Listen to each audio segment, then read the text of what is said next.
Hello, friends. Sorry about the delay. I was trying to use Ryan's laptop, but Ryan's laptop does not have a working mic. So that also means we don't have actual good pictures today. Sean is going to be a champ and show us some covers and some pictures, and I can also show some stuff on the laptop. Actually, yeah, wait, I can show stuff on here probably. We'll see. Oh my God, Tessa. We're flying by the seat of our pants. I can't make anything work today. We're going off my phone. But hello. All right. Hello. So today we're talking about Swamp Things issue 3 and 4 from the original run. Gonna hopefully not make my my mic freak out with that. But yeah, we are gonna be talking about issues 3 and 4. Sean, you wanna buy me some time, but also give me a nice little synopsis for the third issue as I pull stuff up here? Yeah, so 3 is one of those landmark issues for the character and not just the run, because it's got a funny introduction, and once more the saga of the Swamp Thing, like once more. Oh, but hey, Jake. So what happens is after the fallout with number 2, with Swampy and Arcane going back to their original bodies, and Arcane just kind of like falling to oblivion, Swamp Thing's kind of figuring out what to do next. So as he's exploring, he finds one of Arcane's unmen, and it turns out to be one in particular called the Patchwork Man. And sounds a little bit odd. It almost sounds a little bit like DC's Ragman, but it's more of a Mary Shelley Frankenstein monster kind of character.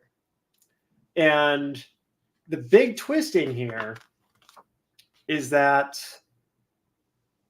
not only is it Anton Arcane's brother, but it's also the debut in this issue of Abigail Arcane, and the Patchwork Man is her dad. So I think by my timing, this seems like one of the earliest collections of the truly messed up comic book family. Yeah, it was a horrifying reveal because there's a whole lot going on there. They first reveal that she is they don't, it's not like a sneaky reveal, but they're like Arcane, and she's like, it's Abigail. So you know that she's Anton Arcane's, our villain from the last issue's niece. Yep. And she gets established by being a medic in the hillside Euro village where they are. Would you say Anton Arcane's Swamp Thing's Joker? No, because so far I like Anton Arcane as a character. But if you mean like his main nemesis, I would say. Oh, yeah. At this point, for sure, because we're not that far in. Oh, yeah, those are some good covers right there. Good presentation, Tessa. I know, right? Look, I'm doing what I can. Issue 4 has a stunning cover. Yeah. It's all Ryan's fault, actually. It's all Ryan's fault. He's being really sweet and making me noodles right now, so I can't be too mean. Oh, he's making noodles?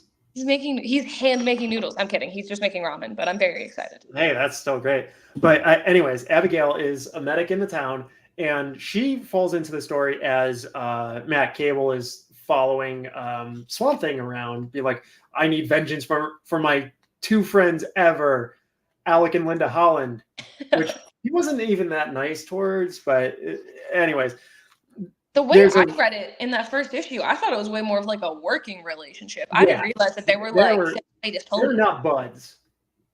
They were not buds like you and me, as far as like, hey, let's drive an hour to look at a comic book store that's closing and buy up all their posters. I'm so excited. Carve them off the wall right now, so I'm really hoping that the cats pop up here. But one of them has been so cuddly. And Arcane is one of those villains that are so rotten they're irredeemable for any anti-hero arc. I'd say that's a fair assessment. And honestly, not every character is meant for a hero arc. No, some villains should be villains. Like, not everyone's going to be a Batman rogue. Yeah, there's some people in real life that are never going to do nice things. I noticed while reading this issue, and I've noticed it like a little bit previously, and I don't know if you'll relate to this at all, but sometimes when I'm reading this, I feel as if Len Wein is like writing it, and then he's just like picking up a thesaurus to switch out a bunch of the words. Yes. Right? Yeah. It's like and he like also uses in I think it was 1 and 2 more. He used mossy specifically a lot.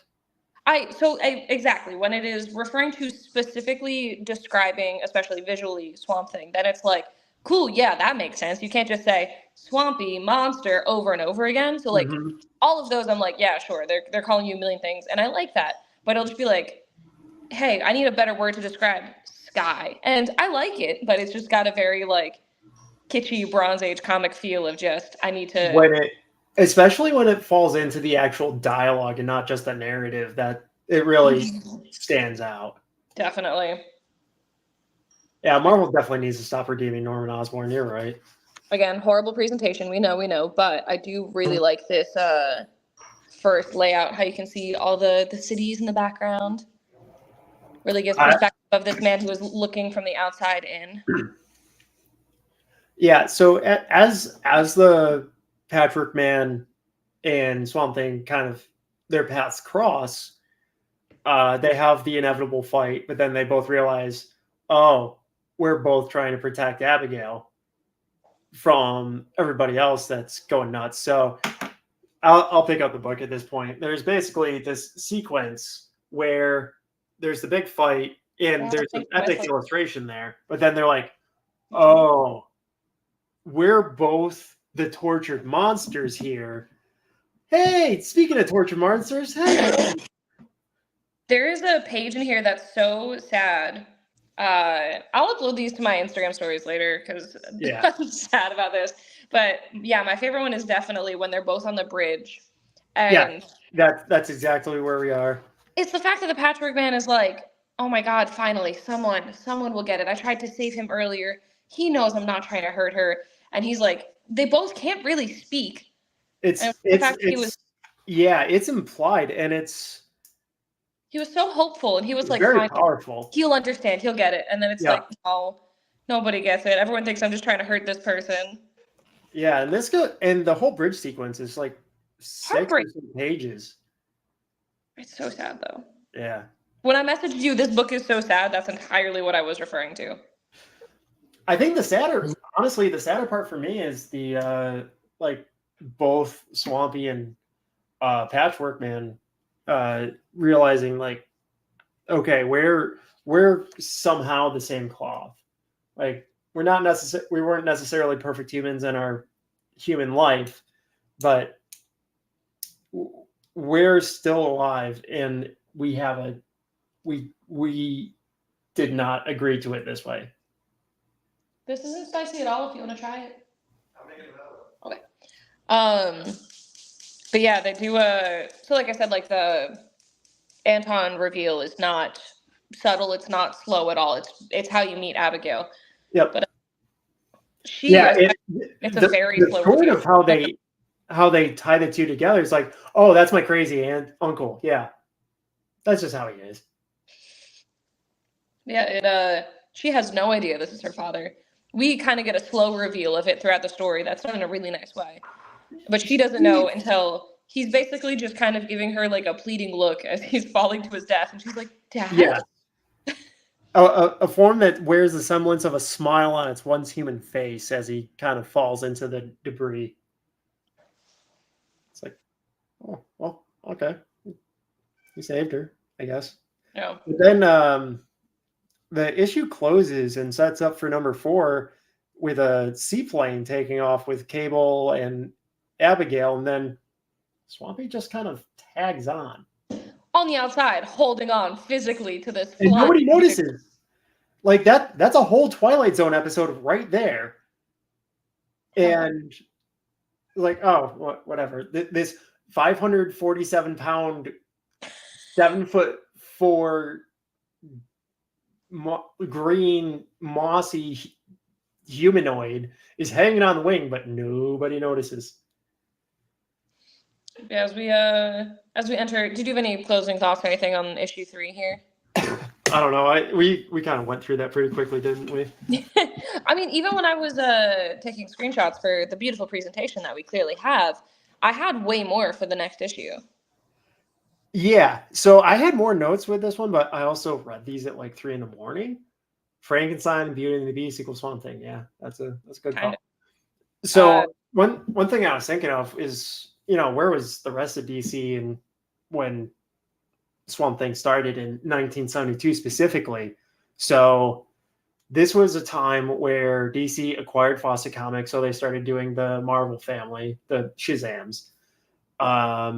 They also got the Tarzan rights, which I think were previously from Dell. It's also when the Fourth World took over with Jack Kirby. We also got Commandy. We got Etrigan. So Etrigan. It was a huge year in that sense, and not that everything is still to that prestige, but Swampy's still going. They just announced a Fourth World comic coming with like the next DC reboot with Ram V at the helm, which yes. He's not even called Shazam anymore. Now it's the Captain. Yeah, I need to honestly, I'm just starting to dip my toes into Shazam stuff right now. I'm catching up on like current stuff. I just have naturally no interest in like the Marvel family. All my interest in the Marvel family is basically from, I don't even think too much of Jeff Johns' stuff aged that well for me personally, but I love his original JSA run. So I love how Black Adam became an anti-hero in that. It also plays really well into 52. Like that was right as I was like consuming comic books for the first time, as far as like feed me. Like that was perfect timing for that. Like such a well done weekly series. And that was just a great time for it. And then jumping into like 73, there was Quality Comics acquisition. So you got the Freedom Fighters with Uncle Sam. Clarion, the Witch Boy also came up at that point. Issue 3 of Demon, yeah. Yeah. So 72, 73, kind of big stuff. Denny O'Neil was still in his run on Batman. I wish DC would print all that stuff. True. All I good. think, weren't they announcing like an omnibus of that stuff? I think so, yeah. I don't know if it's Green Lantern, Green Arrow, yeah. Yeah. So DC was kind of really fun, actually. They were cruising then. Yeah. Was that Julius Schwartz was the editor-in-chief at that point, wasn't he? I don't know. I know Orlando is the editor for this. Yes. Yeah. For all of DC, I don't remember. That definitely makes sense, but yeah, I don't know. I don't know the years for editors. What kind of nerd do you think I am? I'm not going to answer that. The only other thought that I had on this issue was that in Swamp Thing getting his powers and Patrick Man trying to fix his own malady, plus other instances in the DC universe, the chemical explosions in DC universe are basically like the radiation attacks in the Marvel universe, as far as like crazy origin, because we got the Flash twice. Then we got Swamp Thing. We got Patrick Man trying to do something. Yeah, but I would think twice about becoming a chemist if Superman was in my world. No. So like Sean said, as they're closing the issue, they are flying back to America on a seaplane with Swampy just chilling on the outside, as you do.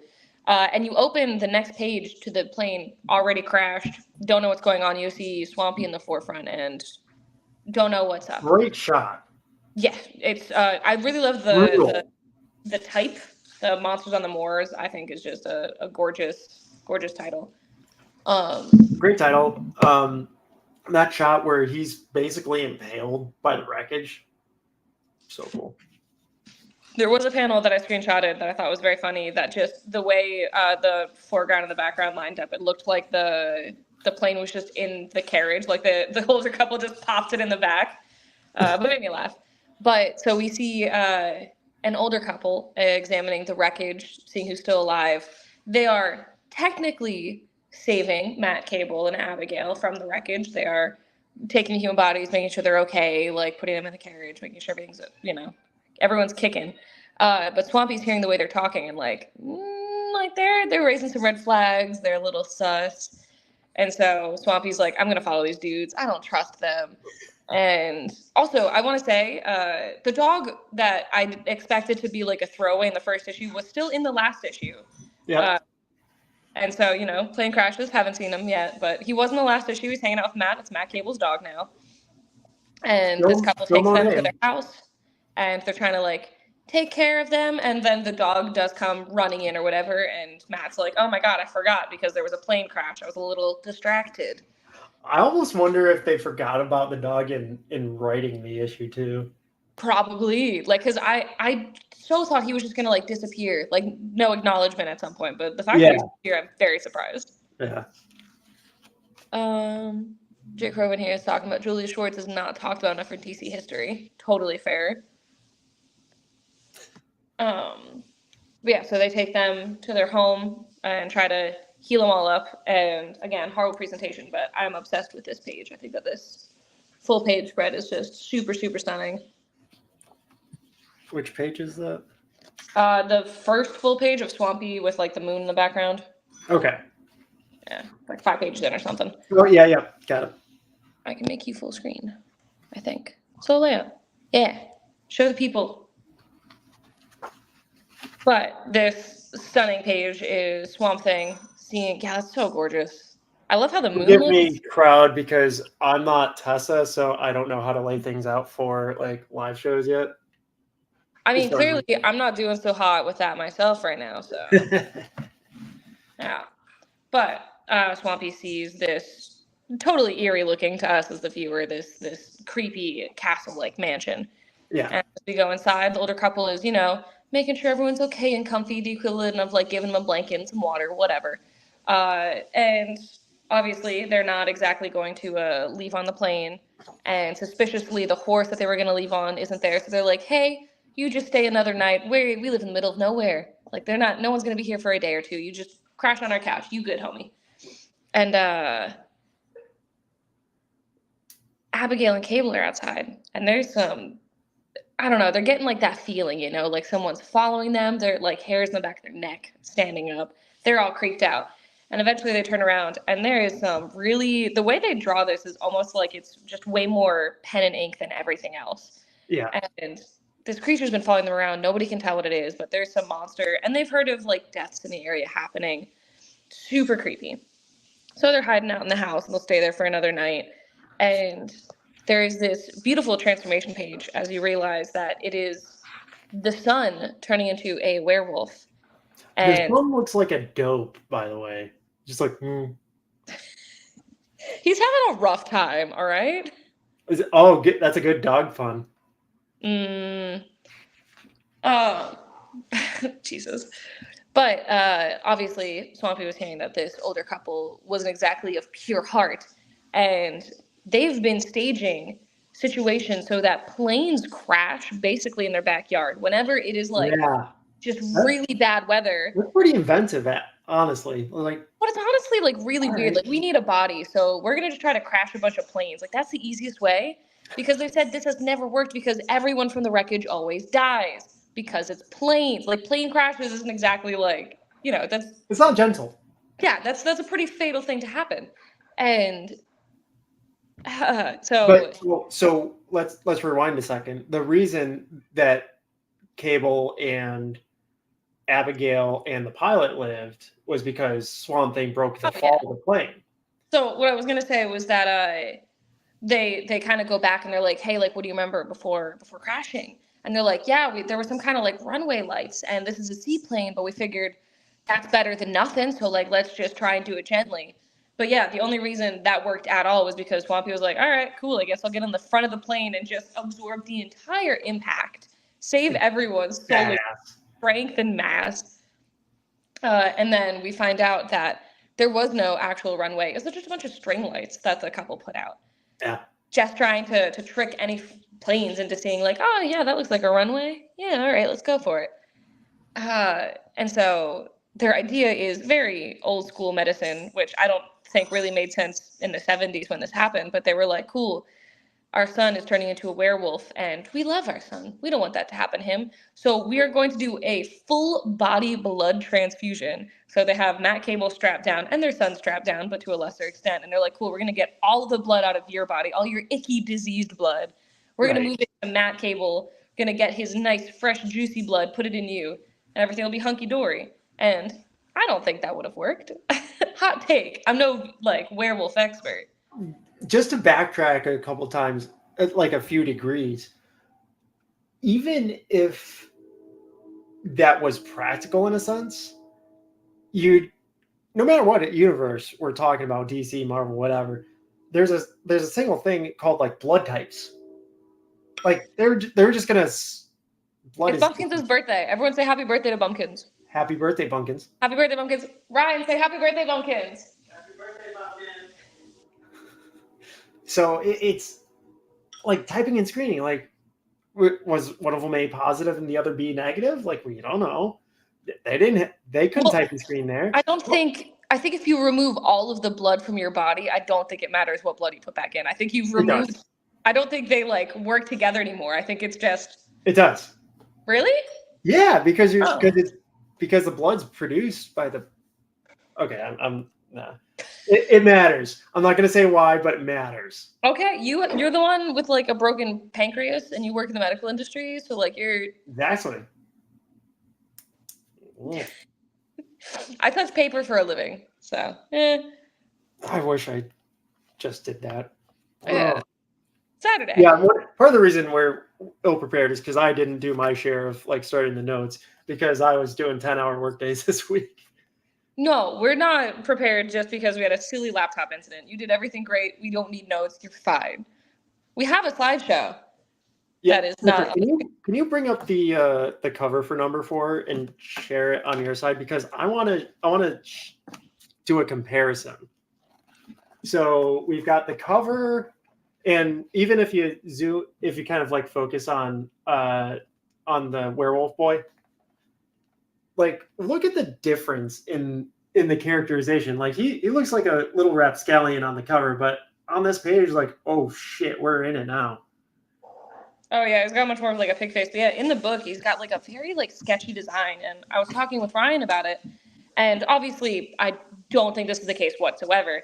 But whenever it's specifically like Swamp Thing and this werewolf brawling, it almost looks like Swampy is done in like a digital art style, and then the werewolf is done in like an actual like scratchy pen and ink style. Oh, it's just I don't know, the dichotomy of the characters together. Just I don't know, it's very jarring in a good way. Like I think it's very cool. It makes Swampy look like it's heavy on the cross hatching with the werewolf. Right. And it looks like Swampy is like, it gives it that idea of like, oh, sure, his body is deformed, but he is not a monster in heart. Meanwhile, this creature is just some rabid animal, like just mindlessly attacking. Like it gives it two different like energies. Yeah. That's a good point. It's just with the cover, he's more of like a and on that big splash, you're like, that's such a good page. I stopped. It's so cool. And Cable's looking at that like, yeah, I'm strapped down, but this is still really shocking. Yeah, and then after all this reveal, while the sun is technically a monster, because that's all the monsters that we've actually experienced that were not human, were not monsters. Like the Patchwork Man. Anton Arcane stitched him together, his brother, in different body parts, and like he couldn't speak, but he was never trying to do anything bad. Like he tried to save Swampy, he tried to save Abigail, but he couldn't communicate. He was just deformed. And then this guy's a werewolf. He's a normal guy most of the time. He's terrified of the moon because it turns him into this bloodthirsty beast that he doesn't want to be. And at the end of the issue, the parents have taken everything Silver out of the house because they love their son, not trying to get him to die because he tripped on a candlestick. Swampy is like, they missed the chandelier either because they didn't think anyone would, try to use anything on the ceiling as a weapon, or because they just like couldn't or forgot about it, whatever. But I'm going to do that now. And he takes it, and the werewolf man pushes the chandelier around. Oh yeah. He's using it like a lasso. That thing's going everywhere. It's wild. Yeah. That was nuts. But the And werewolf the force of it is enough to throw Werewolf Boy out the window. and he pushes his elderly mother out of the way so that he takes the impact. So his mother is totally safe, and he basically sacrifices himself to make sure that he dies. And hold on, let me put on my old lady glasses here and pull out a little line wherever my glasses are. But so it knocks him out the window, and he pushes her out of the way, so he takes the entire brunt, and the chandelier is basically inside of his body. Oh my goodness, I made this go in reverse? How did I do that? Wow, impressive, Tessa. You're in Seattle, so the time is reversed. Oh my goodness. Uno momento. All right. Ryan, she needs some help. We can just blame him. Okay, so he's crashed, and his mom comes out. She has to go outside the building and go around because he was ricocheted out of the top floor, I assume. And she's like, Ian, son, why did you do it? Why destroy yourself to save me? And he is like slowly transforming from werewolf monster to who he actually is. And he's like, Mom? She goes, oh, Ian, I'm an old lady. My time is almost done. But you had, and he goes, I had nothing. I had an eternal hell, living in fear of the moon, always dreading the moment the beast that I am would turn on someone that I loved. Mother, believe me, it is so much better this way. As he's like just dying, and she's just like coming to terms with it completely because she's sitting there like upset, but then she's like, sleep well, son. Like, he wasn't really living. Yeah. Can you repeat that, but in a Scottish accent? No, I cannot. Sorry, I'm getting a cold. I'm losing my voice right now. Sorry. I've had a cold for a week, so I can't do it. But I didn't want to like char the like actual beautiful like sentiment with my silly accent because it was sweet. But just imagine, everybody imagine Grant Morrison reading it because Grant's Scottish, right? I don't know. But honestly the shocking part for me after all of this was, basically it lands there, and I think at this one it actually says epilogue for the end. And I'm very surprised because at this point, Swamp Thing has saved Matt Cable or Abigail or even the dog multiple times, and not always like off camera too. Like Matt's seen this happen, but still at the end he's like, I must hunt down this Swamp Thing. And Abigail's like, what? Dude, you just watched him save you like twice today. Like, what are you talking about? There should be gratitude. That, or he's trying to hide his bromance. I was just really surprised because I thought that he would have been like, maybe he looks like a monster, but he's okay. But he's like, no, my lovely friends, he's murdered them. The two people I love. And you see like a cute little thing of them in the distance. Very, very cheesy. But yeah. I was very surprised because I thought this was when they were going to become closer, honestly. Well, after reading these two issues specifically, my thought was it was going to be like a Universal Monster kind of gauntlet because we had the Frankenstein, we had the werewolf. It's like, is Dracula next? Was Anton the Dracula? Are we going to have the creature from the Black Lagoon, or is that Swampy? It's like, oh yeah, Swampy is definitely yeah. By the way, the creature from the Black Lagoon is the best of the Universal monsters. It's really sad. Like I feel like tonally it really suits Swamp Thing because that's like a sad love story basically. Yeah, it's true. I mean, that's one of the few movies I've seen. It's true. You've seen about 7 movies, so. Yeah, and 3 of them are Godzilla. The rest are Star Wars. No, Sean has the same correct opinion as me that Lord of the Rings sucks.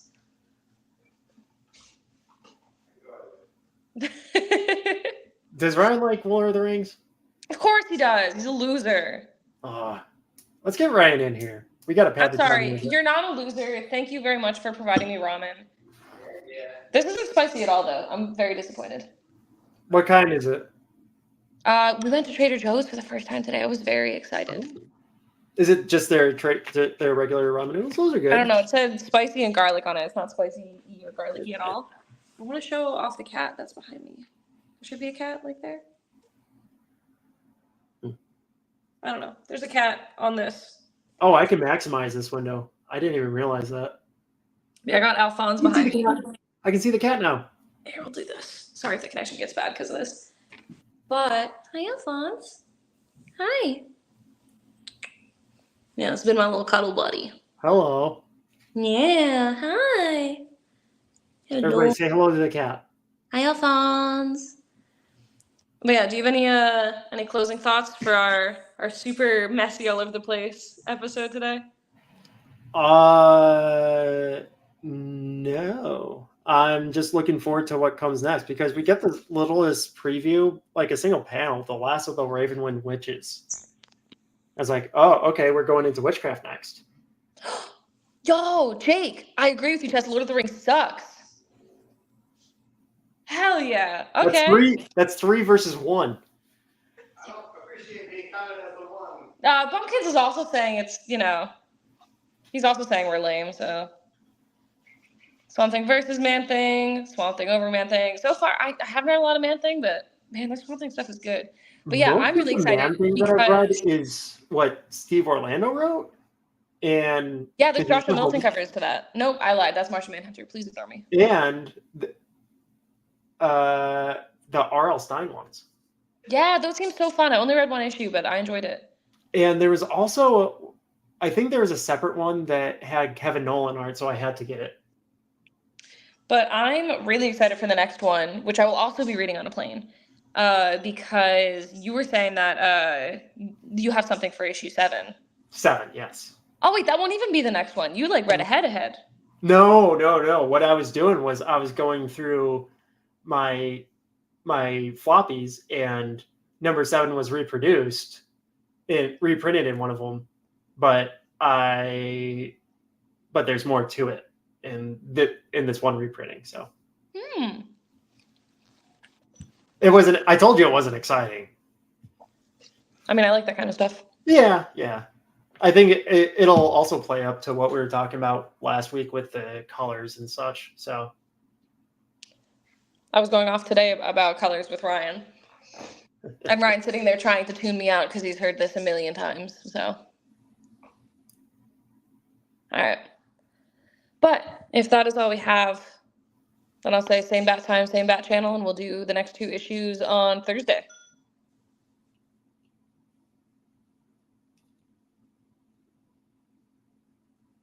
I don't know what I'm doing here. Okay. Like, please don't make me put on my glasses for whatever is happening right now. But yeah, do you have any final things you want to say for anything? I actually really liked Abigail's entrance though too, I will say. Yeah, it was subtle, but it was cool. They're doing ladies pretty well with her. I think they haven't really been amazing or horrible, but yeah. She's really cool. There's a lot of expendable characters in this so far. Mm-hmm. I might have for next week. I might have to go back and start a body count. We should start doing that. That would be a really fun thing to implement. Yeah. Okay. I'm putting that right on my hard copy of the notes right now. Yeah, we'll have to go back and count whatever we've missed, but that'll be a cute tally. Okay. Yeah, that shouldn't be too bad though. If we're only 4 issues in so far. Yeah. Fun. All right. So stay tuned for next time when we'll see how many people died so far. Yeah, we'll try to find like a cute name or something. That's cute.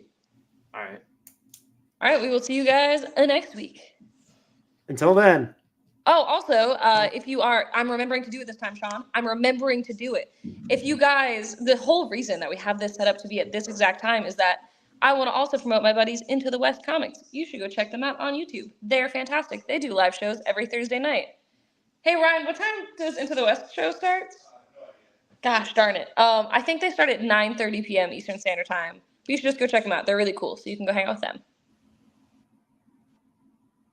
All right. Go check out Into the West. Everyone go have better ramen than what I'm having right now. Good night, all. Bye.